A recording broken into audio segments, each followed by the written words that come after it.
Hello everybody, it's Tim here again, here another movie review, this time for one that's a little bit off the beaten track for me. It's for the 1992 film, I believe it was 1992 film, Cuffs with a K, starring Christian Slater and a young Mila Jovovich, who I believe was only 15 in the movie, which makes it kind of awkward because when you watch the film, she's playing an older character, supposed to be like a college student, and she's kind of like prancing around in her underwear at certain points. So if you watch the film, you're not going to know that she's 15, so you're probably going to be like checking her out, and then you're going to find out she's 15 later, and you're like, oh my god.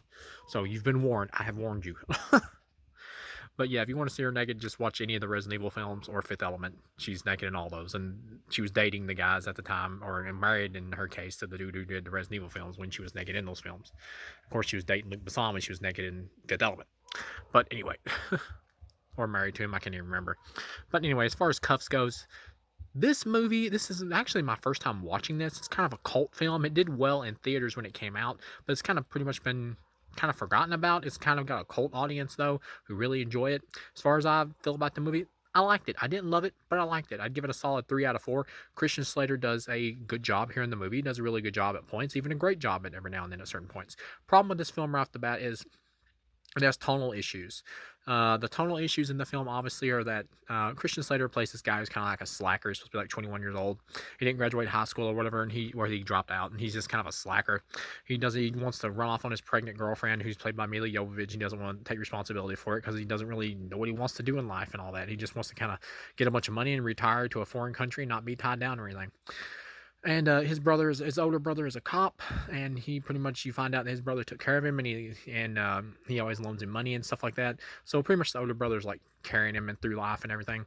And then of course the older brother gets shot by this gang member in a pretty brutal, like cold fashion. And but that's one of the problems with the movie is tonal issues. You got Christian Slater who's like breaking the fourth wall and talking to the camera, and that's one of the other things with this movie is it's a clear like rip off of Ferris Bueller's Day Off combined with Beverly Hills Cop. Like it rips off both those films, like fuses them together to try to make this film like this hybrid type flick. And most of the time it does work, but at the same time though, the tonal issues of the film kind of hurts it because you got Christian Slater like talking to the camera, and he is funny. He has good charisma. He's got a good likability. I've always liked Christian Slater. He's great in Heathers. He is a great actor.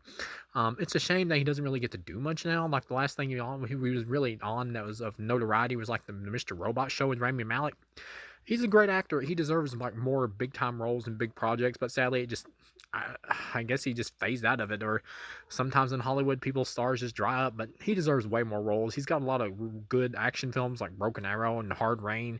And he's just a great actor. Like he deserves more work nowadays. He had a lot of stuff in like the 80s and 90s, but he deserves more stuff. Even he deserves more stuff now. But yeah, and he's always got like an instant likability factor, and he does great here, like talking to the camera, and he's like narrating his story to the audience and like making fun of himself and everything, and he's pretty funny doing it. And it's in the vein of like Matthew Broderick from Ferris Bueller's Day Off, except more condescending because he's making fun of himself. But at the same time, though, it doesn't quite gel with the movie because you got the other violent scenes where his brother's like getting shot in cold blood, and then he's like in the hospital dying and everything, and he does die. So it's like, the comedy doesn't mesh here tonal wise; it feels out of place. But it's like they're trying to have this dark, like kind of similar to Beverly Hills Cop when like his friends or captain or something would get shot and he'd have to go like solve the case. But here they're also trying to have like this much more lighthearted adventure feel where he's like talking to the camera, which Eddie Murphy didn't do that in Beverly Hills Cop, and where he's like talking to the camera and everything, and it just doesn't mesh. And because Beverly Hills Cop was rated R, so it had that extra like factor, so it fit with the darker tone because it was rated R comedy. Here, this feels closer to like a PG or PG-13. They got like one F word in here and they even make like a joke about it, where Tony Goldwyn, who's supposed to be like Christian Slater's partner, and he's not in the film a lot.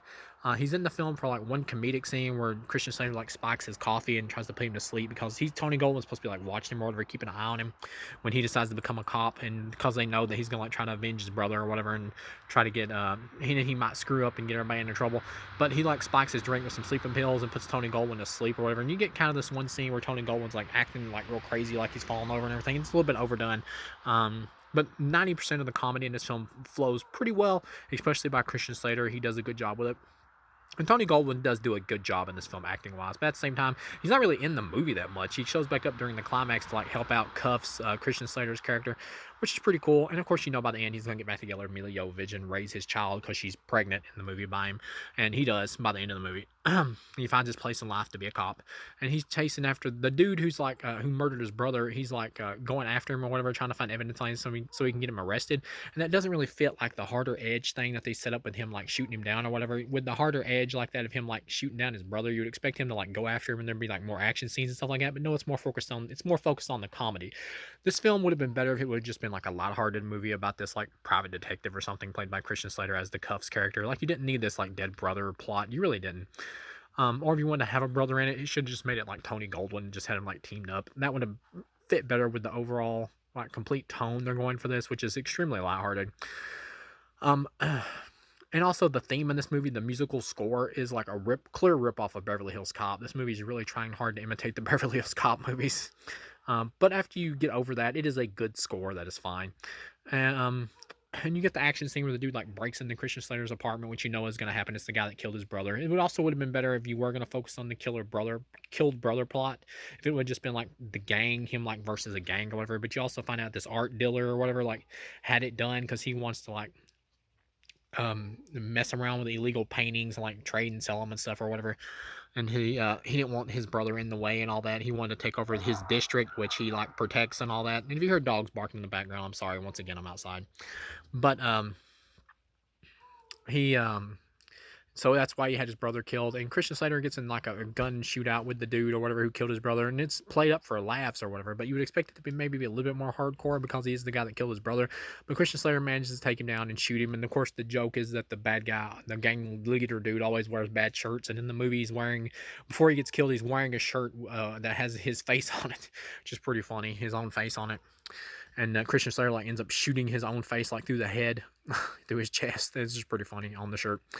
And then you get to the end, he gets Tony Goldwyn to help him, and you do get a funny bit where Tony Goldwyn like slept with the chief's wife, who's like much younger than him, and caused the chief to be mad at him, put him on like probation, and the chief and his wife got a divorce, and then of course Tony Goldwyn like takes the chief's wife's car to use to go help Christian Slater, because Christian Slater talks him into helping him, and you get the funny scene where the car blows up, and he's like, "Oh no, it's the chief's car." He's like, he's in deeper shit now, even more.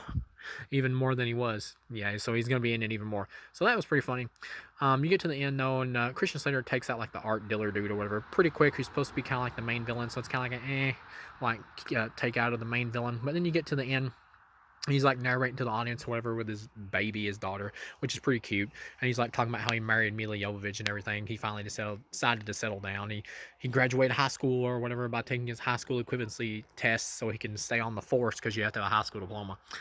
And so it ends on like a happy note. Overall, I'd give this a solid 3 out of 4 for what it is, like, and what it's trying to be.